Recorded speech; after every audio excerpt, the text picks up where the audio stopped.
पाकिस्तानी अदाकारा महविश हयात ने भी बाला आखिर मसलूम फ़लस्तीन के हक में आवाज़ उठाते हुए जंग बंदी का मुतालबा कर दिया।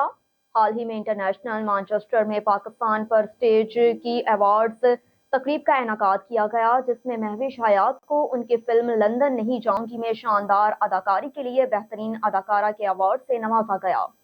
महविश हयात ने अपना अवार्ड वसूल करते हुए मुख्तसर तकरीर की, जिसमें उन्होंने गजा पर जारी इसराइली बमबारी की शदीद मजम्मत की।